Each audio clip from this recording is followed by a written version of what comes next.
Hello，又係我阿 Sam 啊。上集咧，我哋就介紹咗廳同埋房啦。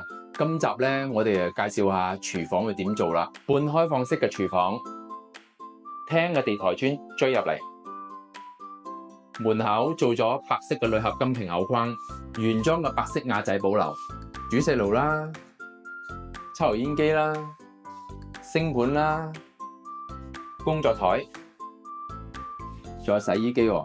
我做咗5x5嘅台面，台面撞到牆身收口，櫃身呢個位置做咗見光板，咁樣睇落去咧，成個櫃身就好整體噶啦。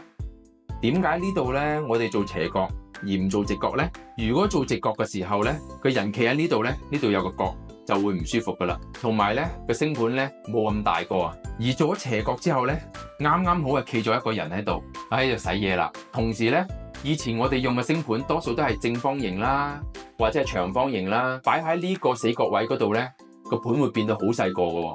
咁我哋咧就會跟翻呢個形狀啦，就做咗呢個鑽石型嘅星盤，就更大利用咗入邊嘅空間啦。冇爆廚房嘅瓦仔，係咪驚收唔到口咧？我哋嘅台面做咗880高嘅，洗衣機咧係做咗飛頂洗衣機，而880高嘅台面咧係對洗衣機有限制嘅。正常嘅洗衣機咧冇飛頂咧係850高嘅，做好之後個台面咧係900高，咁所以咧我哋揀咗飛頂嘅洗衣機啦。咁台面880高咧嚟到呢邊咧就俾個窗台收口啦，咁係咪靚仔啲咧？阿 Sam 講完未啊？冇咁長氣啦，冇咁長氣，我仲有下集喎，下集講埋個廁所啦，下集見。